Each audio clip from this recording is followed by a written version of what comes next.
We are leaving Virginia and moving to Mississippi. And I want to talk about how we got here, why we're moving, because I don't think a lot of people talk about that part. So, the main reason we're in Virginia is for my wife's job. She got stationed here and we moved in, and it started off good. It started off nice. I really wasn't too sprung on the farm idea. It was just something that was kind of in the back of my mind. And I guess I never thought about trying to find much space here or trying to put down roots here because it was temporary, right? Like I knew she wasn't trying to do her 20 years at the time. We had already discussed it. But, give it a shot. New area, see how you like it, go on about your business, right? So that was kind of how it started. But ultimately, as time went on, the things about Virginia got progressively worse, right? Like it got more and more difficult to look past a lot of things, namely how densely populated this place is, how expensive everything is. And it's not necessarily in just comparison to Mississippi, but to the South in general, right? Like I know Virginia is considered part of the South, but in terms of the actual prices of goods, the actual prices of your produce and things like that, it's higher here than it has been in any other place I've lived. And ultimately, my goal was to find a place where the cost of living was low enough where, of course, I could save, I could put money away. If I wanted to do something else, I had a little bit of excess income in order to be able to kind of do certain things. So then the farm idea sparked, hey, let's look at making our own food. And there wasn't really an event that made that the thing, you know what I mean? It was just over the course of time.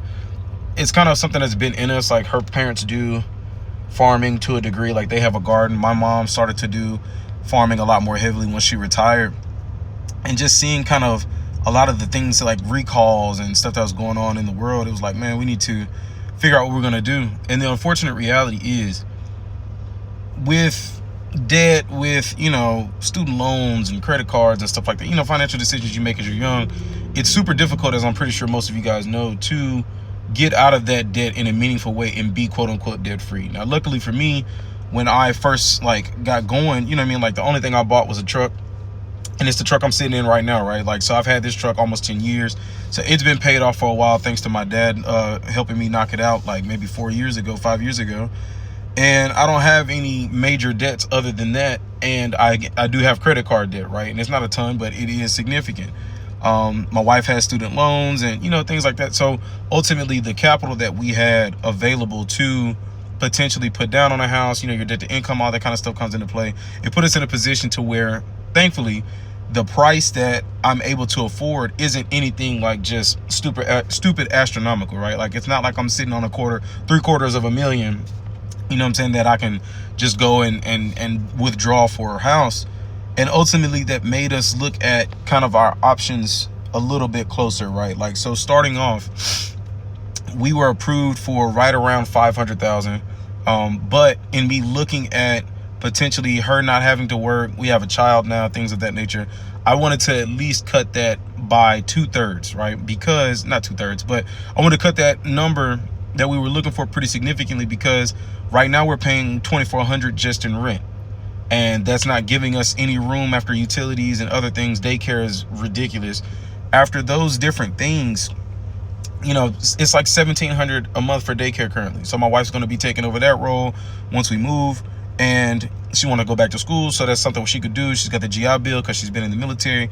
And ultimately, that number that we were going to have to pay a month if we maxed out our loan, which nobody should ever max out the loan that you're given for your mortgage, that number that we were going to have to pay, or I was going to have to pay, was going to be so far beyond what was actually feasible. And it kind of made me question how I got approved for it in the first place, right? Like it was almost $3,500 a month. I don't know where they thought I got that money from, but I don't have that available. Even after taking away daycare, I don't have that available to just throw at rent exclusively or a mortgage exclusively, not to mention everything that's going to come with it, house upgrades, changes, utilities, all that kind of stuff, right? So we initially were looking at San Antonio, and in San Antonio, I told the realtor that I wanted a cap of 300,000 to 320, somewhere in the 315, 320 range for us to move.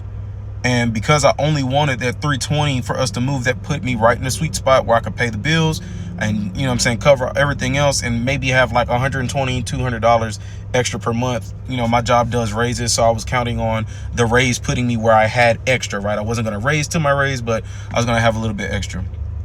But for $300,000 in San Antonio, which is where I wanted to go, you don't get any land for that. Like $300,000 puts you essentially right in the same position we are in Norfolk, where you're in the city and you are surrounded by other people. It is purely house on house. It's almost subdivision like, where you can reach and touch each wall of each person's house. Like the outside of your house and the outside of their house is only separated by a fence, and you're basically hearing everything that goes on in their home. And then the other piece of that is, when you talk about moving to a location where you don't have any family and you have friends who are essentially in the same financial position you are, you're not going anywhere with any support. So trying to start a business, trying to do anything to build wealth becomes extremely difficult. One of the issues that we had here the most is any vacation we wanted to take, any trip, any going out to eat, anything that would help us to, you know what I'm saying, maintain our relationship or anything like that, we had to bring our child, which is of course understandable. But it's hard to have a romantic evening when you have a baby that's under a year old and he's crying and he needs attention, so on and so forth. So like I said, we were just thinking about, man, if we move to San Antonio, we're not going to get the space. We're going to have to essentially pay right at what we would consider to be the sweet spot. There's really not room for us to kind of get our hands in anything. We're surrounded by a ton of people. There's no support. There's no way for us to start anything other than maybe a small backyard egg business. And even then, depending on where you are, those HOAs in San Antonio are extremely vigorous about making sure that you are not doing anything that they don't want you to do. Like, that's somebody's full-time job, is to come around and check on you, make sure you're doing what they expect you to do. And I've just never been raised to want to have to answer to anybody. That's kind of been my biggest thing throughout this whole process, is I no longer want anybody inspecting my home. I don't want anybody coming by looking at my home. I don't want anybody telling me what I can and cannot do with my home, because I want to be able to pay it off. And I get it, the government's going to always have their say so, but at the very least, I wanted to take as much liberty as I could upon myself, have as much options to, hey, if I want to graze this land, I can. If I don't want to graze, I don't have to. If I want to cut it all down, or if I want to leave it as forest, I want to have that option. And ultimately, Mississippi kind of checked all of our boxes. It's cheaper, because for the same price or less in Mississippi, I'm getting 5+ acres of land. I'm getting the freedom to not be in a subdivision. I'm not close to anybody specific. I'm in range of both my family and my wife's family, and some of our siblings and some of our extended friends that have been there for years. It just puts us in a position to where we can really do what we need to do and actually thrive, rather than making ends meet and running through the rat race again. So the land that we're looking at in Mississippi is just general land, right? The beauty of Mississippi is, because it's such a rural area or a rural state, you don't really have to find like the pockets of farmland or anything like that. You can really just have land and pretty much do what you want to do on it, right? So we are going through just a regular mortgage lender, right? There's nothing specific. They don't do anything specific to just farms. And I don't think the land that we're looking at qualifies, because it's not large enough anyway. It's not like it's 10+. It's only 5 acres. And honestly, as of right now, the house that we're looking at is listed at $265.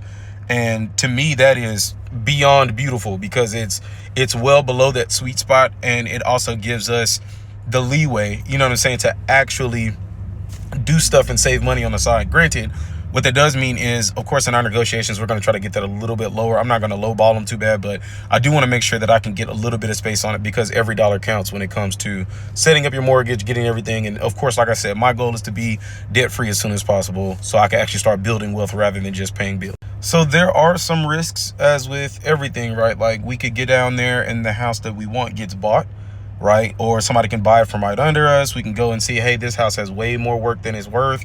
You know, hey, the land is terrible. Like, the risk that you take when you buy farmland is, you really don't know how, A, animals are going to react once you put them on there, B, how well things are maintained, if there are some hidden things that you don't know about. Of course, like that's with any house.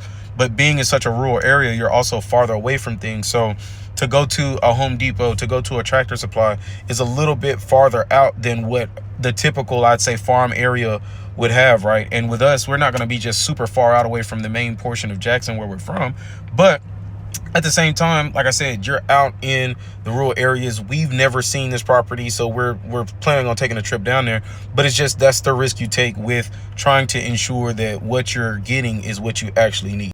So the plan is, of course, to offset the cost of living, the cost of the move and everything, with actually doing farm stuff, right? Like, so that means I'm going to have a garden. I'm going to try to sell produce. I'm going to do eggs. I want to potentially do chickens, depending on how much needs to be put in the land to get the grass to grow well. I also want to graze that land.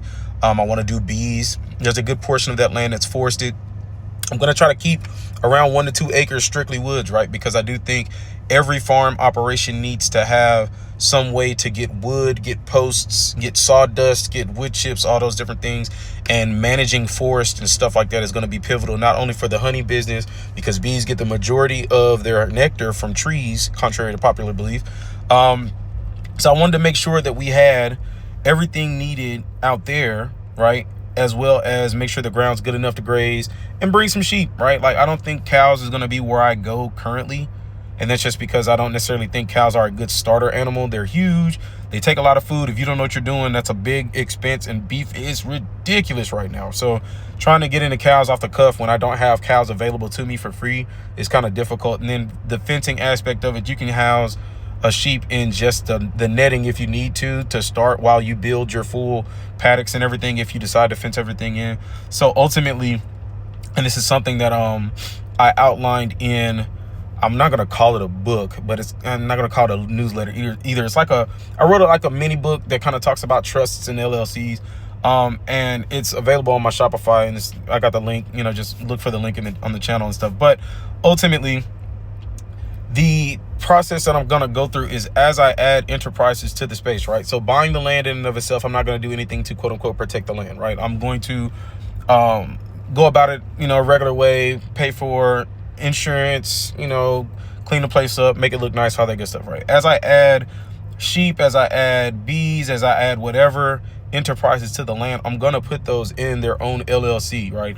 Not when I first get them, but as I start to try to actually sell with them, right? Once you start selling honey, you need to form some kind of LLC, because of course there are risks that come with selling anything, particularly food, where somebody can get sick, they can sue you, and now everything that you own is up for grabs. And one of the things that we're talking about continually on the channel is protecting your assets in case of these situations, right? One of the things that farmers lose all the time is their land, because they haven't properly set up their structure. So when they get sued, or if they get sued or something happens, they lose everything, because everything's in the farmer's name and everything is accessible and at risk, right? And like I said, there's something I cover in my book. You guys will be able to download it from my Shopify. But I'm not going to put everything in the LLC off the cuff. I'm going to just wait until I start adding enterprises. As I add enterprises, of course, you keep your receipts, you put that stuff in there, you put your trust together to keep your land and everything separate, and you have an LLC for each of your specific enterprises, and you track everything with a CPA and through your taxes. So that'll be how I protect myself and my businesses long term, so that if an issue comes up with the honey business, I don't lose the sheep. If something happens with the sheep, I don't lose the produce, so on and so forth. And of course, with you guys watching this on YouTube or TikTok or whatever apparatus this is on, I'm using this to potentially monetize as well, right? I don't want to trick anybody into thinking, oh, this is just me doing this for fun. Like, I'm documenting this not only for my own purposes to kind of watch the journey over time, but I do want to monetize with this. This is a way for me to help grow my audience, but also grow potential customers. So the transparency aspect is because there are so many things that we don't know about the food that we eat. There's so many things that we don't know about the people who are growing our food and what they're doing and what they're willing to do. And I wanted this to be a place where if you ever felt like you wanted to buy something fresh that you knew was good, that maybe you're in the local area and you just wanted some sheep, or hey, you're in the local area, you wanted some honey, you know what I mean? You'll have all the information needed, both political, financial, and otherwise, to understand who I am, what I'm doing, and why I'm doing it, and how I'm doing it, which I think is more important than any of the other categories. So with that being said, if this seems like something that you're interested in a journey you want to follow along with, hit the subscribe button, follow us on TikTok. All of those links will be in the description below. Like I said, I have written a small miniature book that kind of just outlines the structure that I'm going to be going for in terms of protecting my land through LLCs and protecting my assets that I build over time via a trust. So be sure to check that out. Other than that, like I said, if there are any questions or anything like that, put them in the comments. I love interacting in the comments. If you've ever seen any of my shorts, I'm all up and through my comments 24/7, and will continue to be, because again, this is about building community. This is about sharing knowledge. This is about building something that actually makes sense, but it's also good for the community. So again, hit that subscribe button. Make sure you're following us on TikTok. Peace.